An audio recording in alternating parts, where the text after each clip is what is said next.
3. धर्माचे प्रयोजन आणि धम्माचे प्रयोजन. धर्माचे किंवा रिलिजनचे प्रयोजन काय, धम्माचे प्रयोजन काय, काय ती प्रयोजने एक समान आहेत आणि एकच आहेत की ती दोन्ही दोन असून ती भिन्न भिन्न आहेत. या दोन प्रश्नांची उत्तरे 2 सुत्तांमध्ये भगवान बुद्धाच्या सुनखत्ता सोबत झालेल्या संवादात आणि पोट्टपाद या ब्राह्मणांबरोबर झालेल्या संवादात आढळतात. एकदा भगवान मल्लांच्या अनुप्रिय ह्या नगरात विहार करीत होते.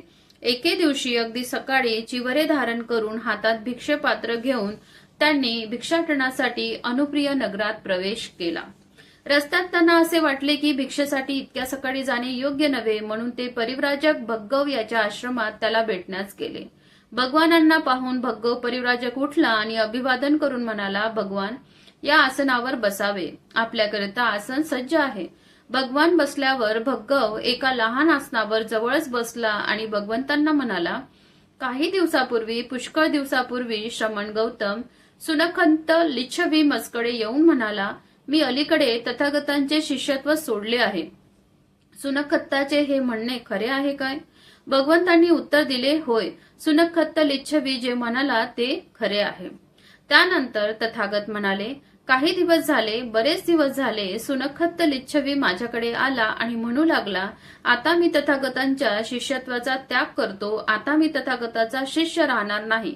जेव्हा त्याने मला असे म्हटले तेव्हा मी त्याला विचारले, सुनखत्त, तू माझ्याबरोबर राहा आणि माझा शिष्य हो, असे मी कधीतरी तुला म्हणालो होतो काय? सुनखत्ताने मला उत्तर दिले, नाही भगवान, तुम्ही कधीच तसे मला सांगितले नाही. मी त्याला विचारले, आणि सुनखत्त, तू तरी मला असे कधी म्हणाला होतास काय की मी भगवंतांना आपला गुरु स्वीकार करीत आहे? नाही भगवान, नाही, असे मी कधीच म्हणालो नाही. नंतर मी त्याला विचारले, जर मी तुला सांगितले नव्हते आणि तूही विचारले नव्हतेस तर मग मी कोण आहे आणि तू कोण आहेस की तू मला सोडून जाण्याची भाषा बोलतोस? याचा अर्थ काय? अरे वेड्या, यात दोष तुझाच नाही काय? सुनखत्त म्हणाला, पण भगवान, आपण सामान्य माणसाच्या शक्तीबाहेरील असे चमत्कार मला करून दाखवित नाही. अरे सुनखत्ता, मी तुला असे कधीतरी म्हटले होते काय की सुनखत्ता, तू मला गुरु म्हणून स्वीकार कर आणि मी तुझ्यासाठी असामान्य चमत्कार करून दाखवीन? नाही भगवान, तुम्ही असे कधीच आश्वासन दिले नव्हते. अथवा सुनखत्त, तू तरी कधी आपला असा विचार मस्पाशी व्यक्त केला होतास काय की मी भगवंताचे शिष्यत्व स्वीकारीन कारण ते माझ्यासाठी असामान्य चमत्कार करून दाखवतील?